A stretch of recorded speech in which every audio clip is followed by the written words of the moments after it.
Hi friends, welcome to Mema's kitchen. ഇന്ന് നമുക്ക് tasty ആയിട്ടുള്ള ചെറുപയർ തോരൻ തയ്യാറാക്കാം.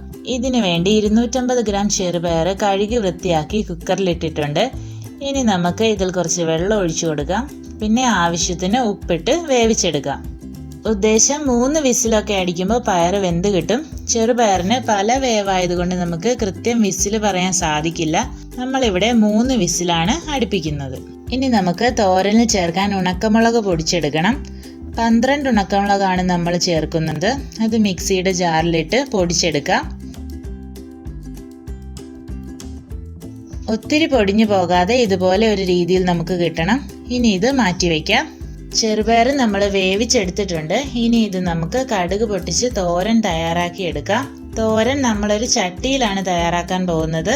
മൺചട്ടി ഉപയോഗിച്ചാൽ തോരന് നല്ല ടേസ്റ്റ് ഉണ്ടാവും. ആദ്യം എണ്ണ ഒഴിക്കാം. പിന്നെ നമുക്ക് കടുക് ഇട്ട് കൊടുക്കാം.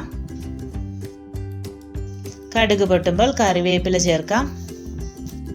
ഇനി നമുക്ക് ചെറുതായി അരിഞ്ഞ 6 ചുവന്നുള്ളി ചേർത്ത് കൊടുക്കാം. പിന്നെ ഇതിലേക്ക് ചെറുതായി അരിഞ്ഞ 12 അല്ലി വെളുത്തുള്ളി കൂടി ചേർത്ത് കൊടുക്കാം. ഇനി നമുക്ക് വേണ്ടത് പച്ചമുളകാണ്. ചെറുതായി അരിഞ്ഞ പച്ചമുളക് 2 എണ്ണമാണ് നമ്മൾ ചേർക്കുന്നത്. ഉണക്കമുളകിൻ്റെ എരിവ് വരുന്നത് കൊണ്ട് നമ്മൾ 2 പച്ചമുളക് ചേർത്താൽ മതി.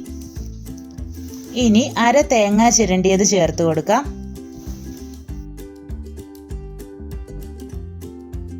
പിന്നെ ഇതിലേക്ക് പൊടിച്ചു വെച്ചിരിക്കുന്ന ഉണക്കമുളക് കൂടി ചേർത്ത് കൊടുക്കാം. ഇനി ഒരു നുള്ളു മഞ്ഞൾപ്പൊടി കൂടി ഇട്ട് കൊടുക്കണം. ഇനി നന്നായി ഇളക്കി കുറച്ച് സമയം ഉള്ളിയൊക്കെ ഒന്ന് വഴറ്റിയെടുക്കാം.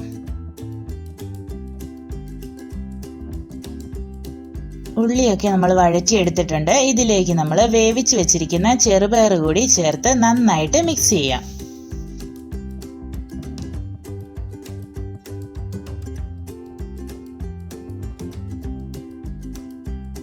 മിക്സ് ചെയ്തിട്ട് നമുക്കിതിൻ്റെ ഉപ്പൊന്ന് നോക്കാം. ചെറുപയർ വേവിച്ചപ്പോൾ നമ്മൾ ഉപ്പിട്ട് കൊടുത്തതാണ്.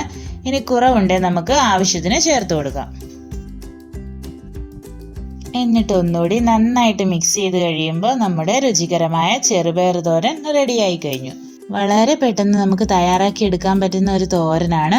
ഇതെല്ലാവരും ഒന്ന് ട്രൈ ചെയ്ത് നോക്കണം. ഈ വീഡിയോ നിങ്ങൾക്ക് ഇഷ്ടമായെങ്കിൽ ഈ ചാനൽ ഒന്ന് സബ്സ്ക്രൈബ് ചെയ്തേക്കണം. നോട്ടിഫിക്കേഷൻസ് ലഭിക്കാൻ ബെൽ ബട്ടൺ ഒന്ന് ക്ലിക്ക് ചെയ്യണം.